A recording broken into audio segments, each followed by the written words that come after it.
Recently I decided that I wanted to get back into reading again. I picked up Pride and Prejudice, which is so random. It's a classic that I've never read before, so I was really wanting to just kind of see what all the hype was about, and I'm only 20 pages in and I think I'm gonna really like this book. There's something about the dialogue that really draws me in, and I haven't read a book like this in a while, or pretty much ever. I do work today. I'm working from 9 to like 5, I think. I have a bit of time this morning to relax. It's raining, it's so pretty outside. It's just one of those mornings that just feel really peaceful, and everyone in the house is in such a good mood because everyone just feels cozy and it's just a nice day.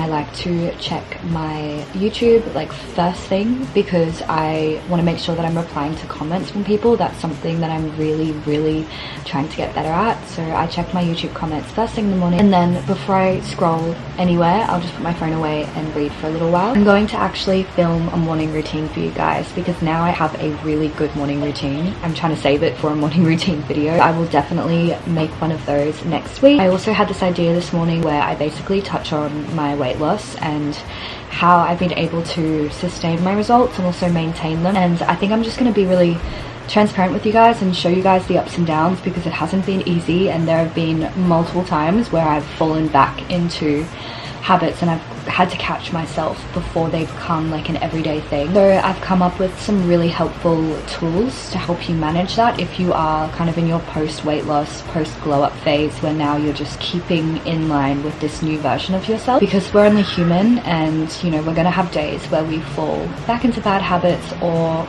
into old thought patterns.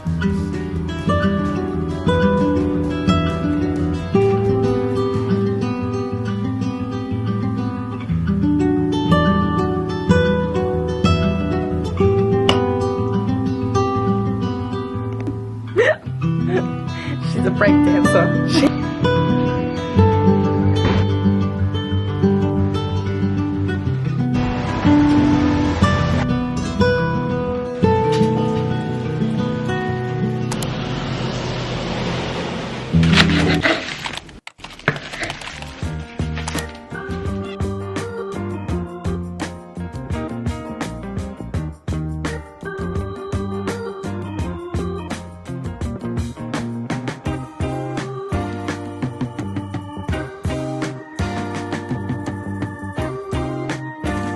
It's a very odd looking salad, but I feel like it's going to taste really good.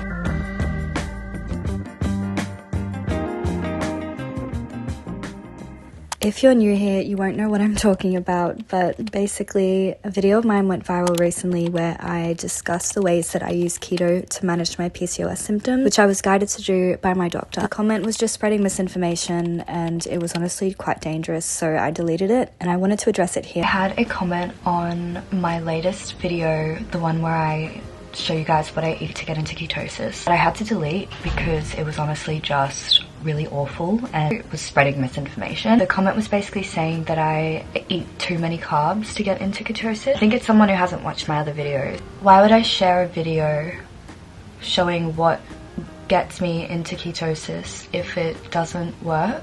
I think it's really dangerous for people to spread information to say that the only way you can get into ketosis is to deplete your carbs to the point where you're having like 5 net grams of carbs per day. Like, that is not necessary. I don't see keto as a diet for me. I see it as a strategy to help me manage my PCOS symptoms. I don't see it as just a way to lose weight. There are ways you can test. I specifically use these keto strips. I'll put like a photo here. Never use them on camera because they're pee strips. Like, I'm not going to share that on the internet. I'm not saying that everyone can get into ketosis with meals that I put up on that video.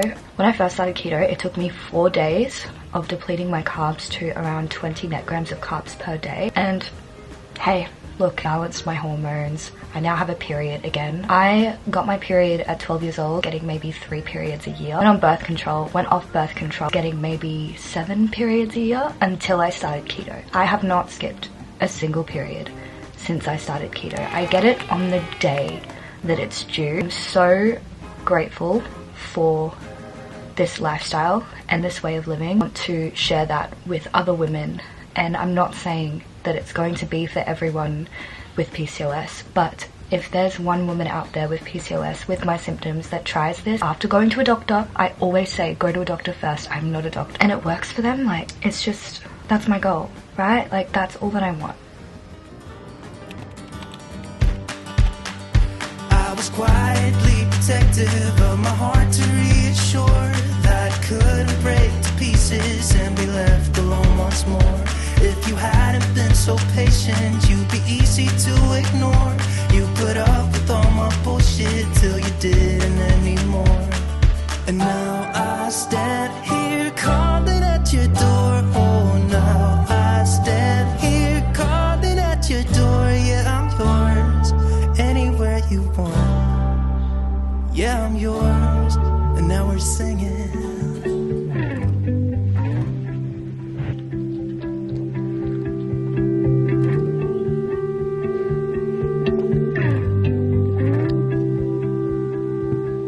I could sit around and wait all day.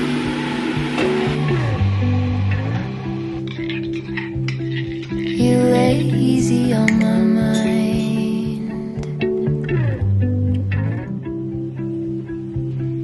Like a candle I just burn away.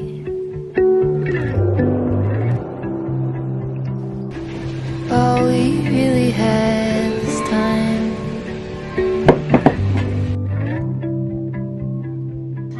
All we really had this time.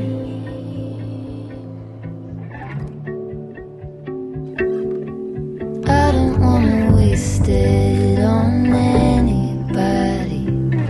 Take it with anybody but you.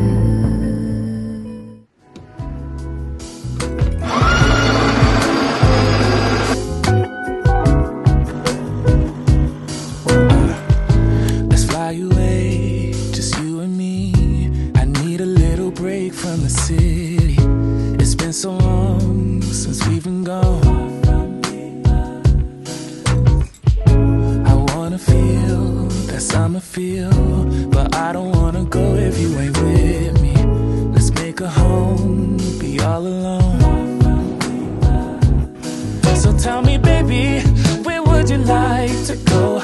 Maybe I thought that I would kind of explain to you guys what it is that I actually do for work. I just saw a comment on my post that I put up about my Q&A that I want to film. I think I'm going to push it back about a week just to let a few more people put some comments in. I've got a couple from Instagram, a couple from YouTube, so I kind of just want to collate them. But I have 2 jobs. So I work part-time remotely for like a business coaching and social media coaching agency, and I work part-time as like a virtual assistant for that agency, and my I guess like specializations are in like content creation and just admin, definitely in the space of kind of making content and supporting personal brands, just kind of like whatever they need done relating to their social media or their admin kind of back end side of the business. So I do that part-time, and then on the weekends I work in a boutique, and then I also have my own business as well. I'm wearing one of my pieces now. I make handmade jewelry, and I also sell gold jewelry as well. We launched at the very end of last year, and I think my issue has been exposure, because I feel like I'm always wearing my pieces in my socials, and